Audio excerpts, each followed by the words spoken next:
Hi, Lee Phillips here again. I want to talk about Hoyer lifts. This is kind of one of the stripped down models. We actually borrowed it from the MDA Association. They were really nice to us. I think I've said that before. But what it does is it allows you to pick up the individual. It operates a couple of ways. You can get it around a chair or something by moving the, come on, the arms out so that it can go up against something, and then you're going to let this down or up. This one has a little pneumatic thing. If you open it up, it drops it down. It's got the 6-point lift, which they all do.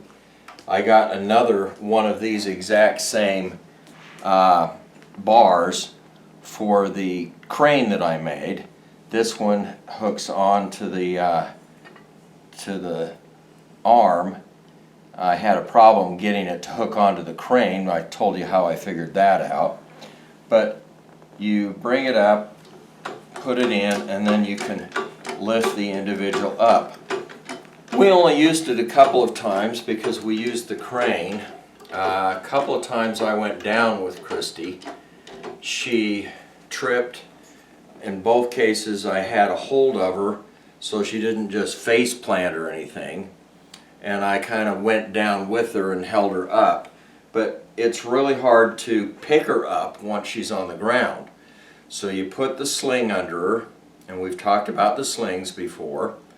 Put the sling under her and get it under her legs and her back, and then you can attach it, drop this down, attach it, and then lift up. In the hospitals, in the ALS clinics, they have real fancy ones of these that are electric. They are big time, they weigh you, they do all sorts of things.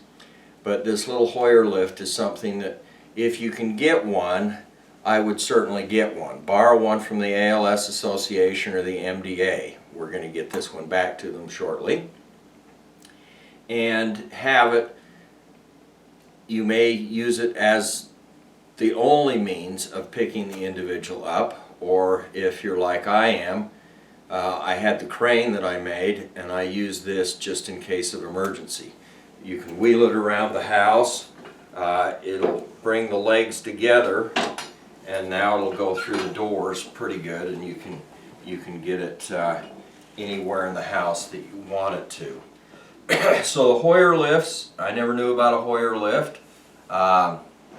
It lifts the individual up and allows you to move them.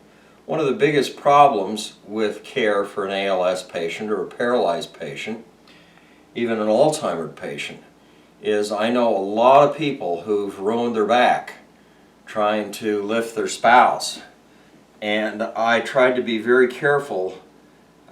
We had the aides with us, we had the crane, we had the Hoyer lift, we had everything we could think of to keep Christy up so that I didn't actually pick her up and try and move her. We got her moved okay, but I know so many people who the spouse, the care spouse, ruins their back, bulges the discs, everything else. And yeah, I'm widowed now, but I may live another 10, 20, 25 years. And with a horrible pain in your back, which I know people that have it, that makes life pretty bad. So as a caregiver, you need to be very careful. Get all of these types of things that you can, and excuse me, and help lift the patient, because it's not only the patient that we're worried about at this point, it's you, the caregiver.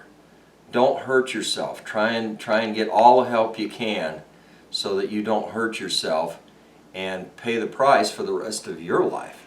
This is Lee Phillips talking about the Hoyer lifts. They're pretty great little animals, and you may use it as the only source of lifting the individual from the chair to the bed, for example. So make sure you look into one of these, see if you can borrow one, and hopefully you don't get hurt as the caregiver.